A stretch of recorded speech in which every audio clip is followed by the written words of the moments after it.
जनता ने 5 साल का और मौका दिया तो मैं इसको 5 साल में आदर्श विधानसभा बना दूंगा। पूरे प्रदेश में ऐसी विधानसभा दिखाई नहीं पड़ेगी। इस समय ठंडक चल रही है, आप देख रहे हो जी। और मैं देख रहा हूँ कि जब मैं ठंडक होती थी तो मेरी गाड़ी में कंबल पड़े रहते थे जी। और जहाँ मैं निकलता था, जिस गाँव से, देखता था कोई आदमी ओढ़ने बिछाने के लिए उसके पास संसाधन ठीक नहीं है, तो मैं अपनी गाड़ी से उतर करके मैं गरीबों को कंबल उड़ा के चला जाता था। उनको बताता भी नहीं था कि मैं कौन हूँ, कैसे आया हूँ, क्यों। हरचंदपुर के विकास पर खास बातचीत में बेबाक बोले विकास पुरुष पूर्व विधायक राकेश सिंह। राकेश सिंह ने कहा है हरचंदपुर विधानसभा क्षेत्र की जनता की समस्या का समाधान ही है उनका पहला लक्ष्य। देखिए खास रिपोर्ट।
नमस्कार, आप देख रहे हैं यस न्यूज यूपी। मैं रमाशंकर शुक्ला। तेज तर्रार विकास पुरुष पूर्व विधायक हरचंदपुर के राकेश प्रताप सिंह जी से खास बातचीत। पूर्व विधायक राकेश सिंह से आज हमारी खास बातचीत होगी और हम आपको बताएंगे उनके द्वारा हरचंदपुर विधानसभा क्षेत्र में विकास कार्यों की जो गंगा बहाई जा रही है और प्रेजेंट में भी जो काम हो रहे हैं उस पर विधिवत चर्चा होगी। तो बने रहे हमारे साथ और देखते रहे यस न्यूज यूपी। सबसे पहले तो भैया आपका चैनल के माध्यम से बहुत बहुत स्वागत। धन्यवाद। कुछ सवाल है और उनका जवाब चाहिए आपसे। ठीक है। सबसे पहला सवाल है भैया, आपका राजनीतिक सफर कैसे शुरू हुआ और सबसे बड़ी प्रेरणा आपको कहां से मिलती? देखिए, लगभग सन 2000 में, आज से 25 साल पहले जी, हमारे हरचंदपुर ब्लॉक की जो है ब्लॉक प्रमुख की सीट जो है महिला हुई जी। तो मेरे मन में आया कि लाओ पत्नी को ब्लॉक प्रमुख बनाया जी। तो सन 2001 में सबसे पहले मैंने उनको बीडीसी का चुनाव लड़ाया जी और गुनावर से। उसके बाद फिर मैंने उनको ब्लॉक प्रमुख वहाँ से बना दिया जी। फिर धीरे धीरे फिर जब ब्लॉक प्रमुख के रूप में लोगों की सेवा शुरू किया तो मन में भाव आने लगा कि हमको आगे भी धीरे धीरे राजनीति करनी चाहिए जी। उसके बाद फिर जिला पंचायत अध्यक्ष के रूप में जो है भाभी जीती, तो मैं प्रतिनिधि के रूप में मैंने जी काम किया जी। तो लगभग 10 वर्ष लगातार 15 वर्ष जिला पंचायत के रूप में भी काम किया। उसके बाद फिर 5 वर्ष लगभग जो एमएलसी के प्रतिनिधि के रूप में मैंने जनता की सेवा की और 5 साल विधायक के रूप में फिर मैंने स्वयं जब 2017 में विधायक बना तो विधायक के रूप में फिर हरचंदपुर की मैंने सेवा की जी। इस तरह से लगभग हमारा राजनीतिक सफर 25 वर्ष का जी हो चुका है और 25 वर्ष में मतलब मैं अपने समय का लगभग 80% मान लो जो भी दिनचर्या है उसमें दूसरे काम के लिए मैंने दिया है जी जी। और पब्लिक के काम में पूरा समय बीतता है। सवेरे नहा धो करके पूजा पाठ करने के बाद जब तैयार होकर निकलता हूँ जी, तो फिर रात को सोने तक सिर्फ पब्लिक के काम के लिए ही समय रहता है। जनता की सेवा। हाँ, सिर्फ जनता की सेवा। दूसरा सवाल हमारा है, हरचंदपुर की जनता ने आपको जब विधायक बनाया तो आपने किस तरीके से अपनी जिम्मेदारी निभाई? मैंने देखो हरचंदपुर में जो है विधायक के रूप में जो भी काम किए हैं जी वो कुछ 2 4 5 अगर काम हो तब तो हम गिना सकते जी जी जी लेकिन संख्या उनकी हजारों की जी ऊपर हो गई होगी। तो पहले तो मैंने शुरुआत में जो 2017 में जी जितने भी गांव हाईवे से नहीं जुड़े थे जी उनको डामर रोडों से जोड़ने का काम किया जी उसके बाद तमाम ऐसे वो थे जो पुल के निर्माण जो पुल ना होने के कारण कनेक्ट नहीं थे डामर रोड से जी पुलों का निर्माण कराया। वो पुल भी सैकड़ों की संख्या में होंगे। जी सई नदी में कई पुल जो है जिसके कारण दोनों 2 ब्लॉक हमारा सतांव और हरचंदपुर ब्लॉक बटा रहता था। जी सई नदी में मैंने बड़े बड़े पुलों का निर्माण करवाया। तो पहले तो मैंने वो काम किया था। उसके बाद फिर 2022 में जी कुछ जनता जनार्दन का रुख जो है वो बिगड़ा जी तो उसमें जो है मुझे पराजित होना पड़ा। जी तो फिर मैंने सोचा कि थोड़े दिन जिसको जिम्मेदारी दी गई है पहले उसको हम देख लेते जी तो मैंने कुछ दिन इंतजार किया 2 2.5 साल मैंने कि हो सकता है कुछ काम वो भी करें। जी लेकिन जब उन्होंने कुछ भी नहीं किया तो हमने सोचा अब जब बर्बाद ही हो जाएगा पूरा विधानसभा हमारी जी तब अगर हम ध्यान देंगे तो क्या फायदा। मान लो जनता है अगर एक बार गलती कर दी तो अगर हम भी जनता की तरह अगर नाराज होकर के बैठे रहेंगे तो अच्छा नहीं लगेगा।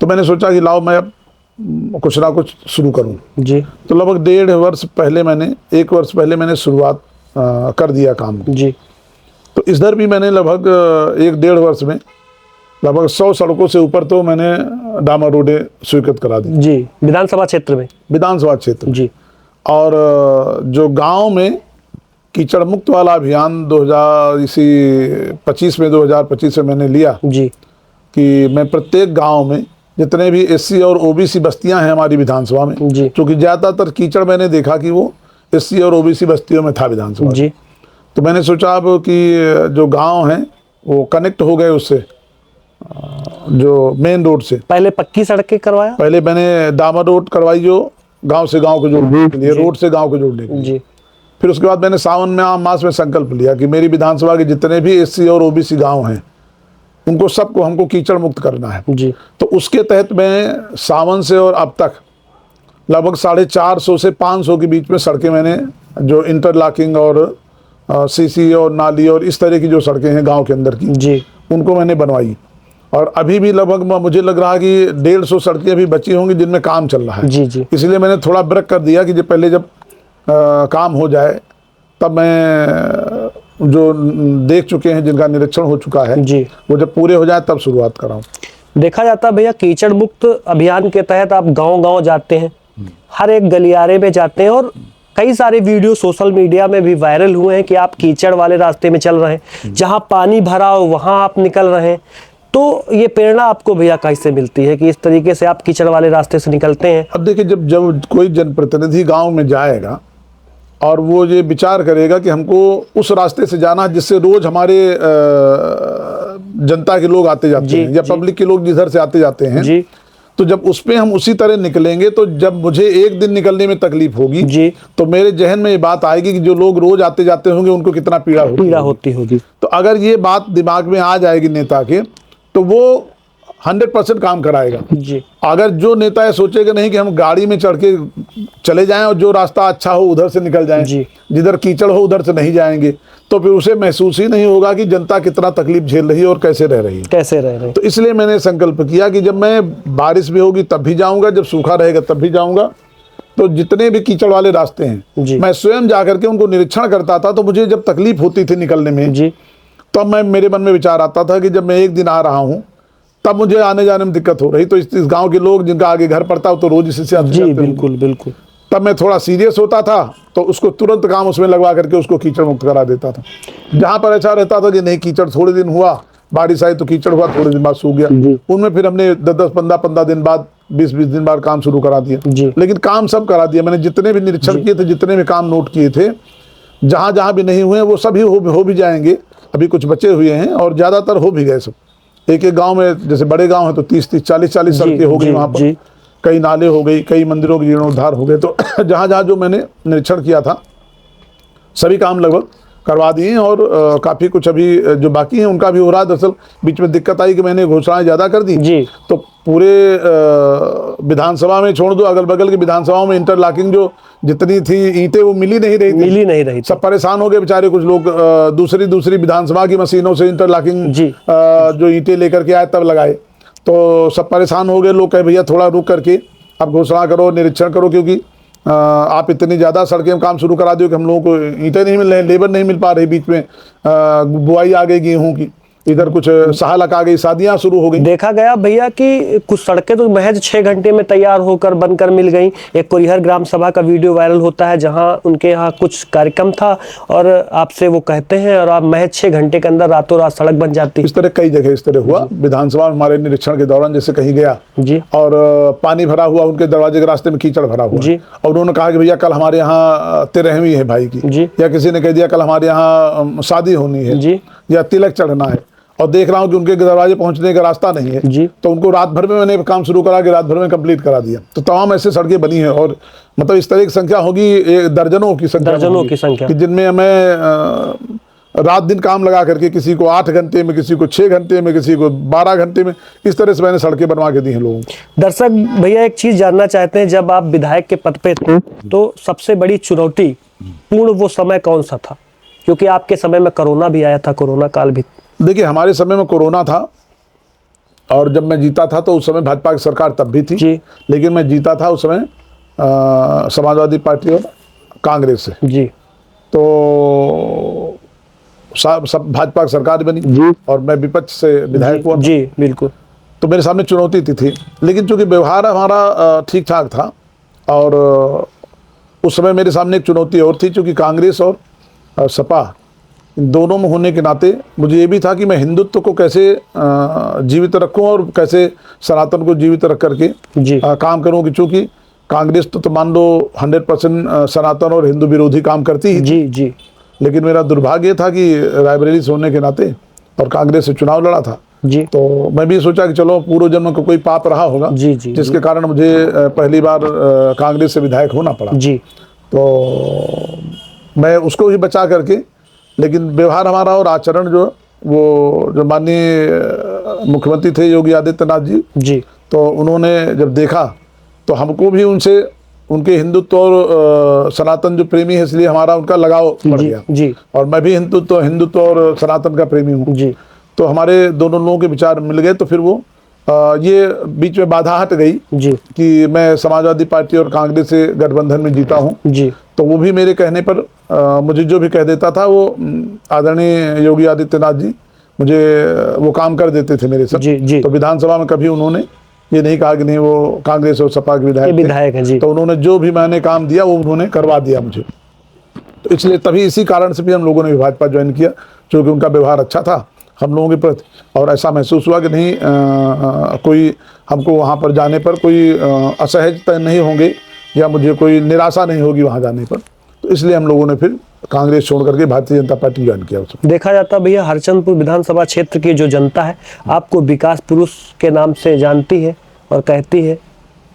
अब जनता का भाव है, हमारा तो ये संकल्प है कि भाई जनता की सेवा करना है जी, और मैं लगभग 2001 से जब से मैंने राजनीतिक सफर शुरू किया जी, तब से मैंने अपने काम में समय नहीं दिया जी, जी, मतलब मैंने बताया ना कि 90-95% हमारे समय जितना हमको मिलता है वो सब जनता के काम के लिए समय देता हूँ जी, जी, अपना काम नहीं करता हूँ। अगर वही अन्य नेताओं की तरह अगर मैं ये सोच लेता कि नहीं हम राजनीति को ही अपना बिजनेस मान लें अपना या अपने काम के लिए नेता बनने के बाद सिर्फ अपना काम करने लगे तब फिर काम नहीं हो पाएगा। है तो तमाम लोग, अब लोगों ने बना तो लिया, अब इस समय ठंडक चल रही है आप देख रहे हो जी, और मैं देख रहा हूँ कि जब मैं ठंडक होती थी तो मेरी गाड़ी में कंबल पड़े रहते थे जी, और जहाँ मैं निकलता था जिस गाँव से देखता था कोई आदमी ओढ़ने बिछाने के लिए उसके पास संसाधन ठीक नहीं है तो मैं अपनी गाड़ी से उतर करके मैं गरीबों को कंबल उड़ा के चला जाता था, उनको बताता भी नहीं था कि मैं कौन हूँ, कैसे आया हूँ, क्यों बिल्कुल मैं घूम रहा हूँ, बिना बताए उनको कंबल दे करके उड़ा के रात को चला जाता था सोते सोते।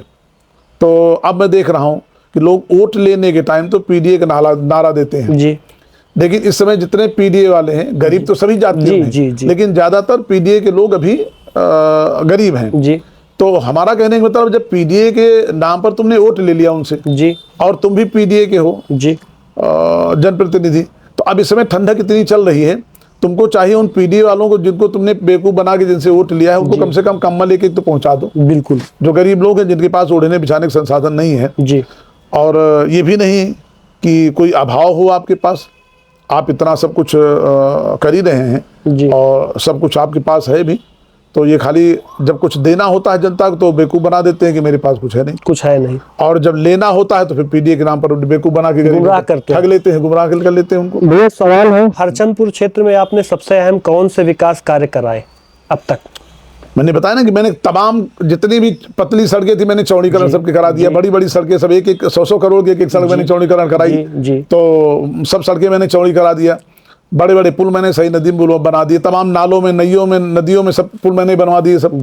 तो जो अहम काम थे, मैंने जितने भी बड़े काम थे मैंने सभी करा दिए। एक अहम काम खाली मेरा वो रह गया, लेकिन अब जनता की नहीं इच्छा थी, नहीं तहसील हमको चाह रहे थे कि हमारी विधानसभा में हरचंदपुर में एक तहसील हो जाए, क्योंकि जितनी विधानसभा है सब में एक तहसील लगभग है। तो लगभग 2 नगर पंचायतें हमारे यहाँ बनने लायक हैं, एक सतावा ब्लॉक में और एक खीरो ब्लॉक में और एक हरचंदपुर ब्लॉक में। तीनों में अगर एक तहसील हो जाए नगर पंचायत और एक कम से कम तहसील हो जाए तीनों ब्लॉकों की मिलाकर के, तो लोगों को जो दूसरे तहसीलों में जाना पड़ता है, 2 तहसीलों में हमारे विधानसभा के लोग भटकते हैं बेचारे, वो खत्म हो जाए। चूंकि ये अहम काम है, इस पर किसी भी नेता की नज़र नहीं गई अब तक, तो मेरे मन में ये था कि अगर मौका कभी मिलेगा तो इसको मैं तहसील जरूर बनवाऊंगा हरचंदपुर विधानसभा। रायबरेली की वर्तमान राजनीति को आप किस नज़र से देखते हैं? रायबरेली की वर्तमान राजनीति में अब देखो परिवर्तन तो होना चाहिए, क्योंकि जो भी जनप्रतिनिधि हैं इस बार मैं देख रहा हूँ सब बहुत ही उदासीन है, सब कोई संवेदनशील नहीं है, कोई काम नहीं कर रहा कोई। और मैं तो देखता हूँ कि खाली इस नाम से वो जनता में जाके अपना पल्ला झाड़ लेते हैं कि हम विपक्ष के हैं। विपक्ष के होने के नाते ऐसा तो है नहीं कि आपको लेटर पैड लिखने में कोई मना कर रहा हो। मैंने किसी के यहाँ लेटर पैड ही नहीं देखा हो कि कहीं किसी ऑफिस में हो कि किसी पब्लिक के काम के लिए, जनता के काम के लिए या विकास कार्य के लिए कोई लेटर पैड लिख करके भी दिए हो। तो जब तुम लिखकर ही नहीं दोगे, तुम अब जनता तुमको विधायक तो बना सकती है लेकिन बुद्धि तो देगी नहीं। वो तो जब तुमको खुद अपना बुद्धि जागृत करनी पड़ेगी तभी काम कर सकते हो ना पब्लिक का। तो ये थोड़ा दुर्भाग्य है कि परिवर्तन तो दिखाई पड़ रहा कि होना चाहिए। हरचंदपुर की जनता की सबसे बड़ी समस्या आपके हिसाब से क्या लग रही है इस समय? अभी जो मुझे लग रहा है कि कम से कम 2 फायर ब्रिगेड स्टेशन होने चाहिए कि जैसे गर्मियों में आग लगती, चाहे खेत में लग जाती चाहे घरों में लग जाती है, उससे तुरंत जो है फायर ब्रिगेड नजदीक रहेगी तो मशीनें पहुंच जाएंगी तुरंत बुझाने के लिए। Number 1 point. दूसरा ये है कि वहां अगर तहसील हो जाएगी अगर एक कहीं बीच में, तो हमारे जो पूरी विधानसभा में एक तहसील होनी आवश्यक है। और कम से कम 3 नगर पंचायतें हो जाएं, जो बड़े बड़े कस्बे हैं उनमें 3 नगर पंचायतें हो जाए, तो नगर पंचायतों में जब पैसा थोड़ा ज्यादा आ जाता है, ग्राम पंचायतों के अपेक्षा 4-5 गुना पैसा आ जाता है। तो बड़ी बड़ी जो ग्राम पंचायतें हैं 10-10, 12-12 हजार वोटर की, वो उनमें विकास तेजी से होगा। और जो है जो सबसे अहम काम ये है कि अब जो गांव में जो कीचड़ बचा हुआ है, जिस भी गांव में जहां भी कीचड़ है, चाहे वो जिस मोहल्ले में हो, तो उसको किसी तरह जब कीचड़ मुक्त हो जाए पूरा, और हमारा तो लक्ष्य है कि एक चौखट तक हम पक्का करा के तभी दम लेंगे। चाहे एससी और ओबीसी बस्ती हो, चाहे जो भी हो, लेकिन कीचड़ मुक्त करा दूंगा पूरी विधानसभा से। कीचड़ नहीं रहेगा बिल्कुल, किसी भी एक भी मोहल्ले में, एक भी गलियारे में आपको कहीं कीचड़ पूरी विधानसभा में नहीं दिखाई पड़ेगा। ये मेरा संकल्प है। लास्ट और अंतिम सवाल है भैया, हरचंदपुर विधानसभा क्षेत्र को अगले 10 वर्षों में आप कहाँ देखना चाहते हैं? अब आप 10 वर्ष की बात करते हैं, मुझे तो लग रहा अगर जनता ने 5 साल का और मौका दिया तो मैं इसको 5 साल में आदर्श विधानसभा बना दूंगा। पूरे प्रदेश में ऐसी विधानसभा दिखाई नहीं पड़ेगी, चाहे वो मुख्यमंत्री का किसी क्षेत्र रहा होगा तब भी। आप देख रहे थे बेबाक और खास बातचीत विकास पुरुष राम भक्त विधायक राकेश प्रताप सिंह जी ने। उन्होंने खास बताया कि उनकी विचार कैसे हैं, हरचंदपुर विधानसभा क्षेत्र में वो किस तरीके से विकास करना चाह रहे हैं। बहुत सारी ऐसी चीज़ें हैं जो वर्तमान में विधायक पद पर रहते हुए ही कर सकते हैं। फिलहाल आप देख रहे हैं पूर्व विधायक जी ने जिस तरीके से सावन माह से एक संकल्प लिया, उसके बाद 18 घंटे काम किया। सड़कों पर काम चल रहा है, गाँव की सड़कें भी अब पक्की होती दिखाई दे रही हैं। जिस तरीके से विकास की गंगा हरचंदपुर विधानसभा क्षेत्र में इन दिनों बह रही है, ऐसा आपको पूरे उत्तर प्रदेश में किसी भी विधानसभा क्षेत्र में देखने को नहीं मिला होगा। आप देखते रहें हर कदम सच के साथ, जनता की आवाज एस न्यूज यूपी।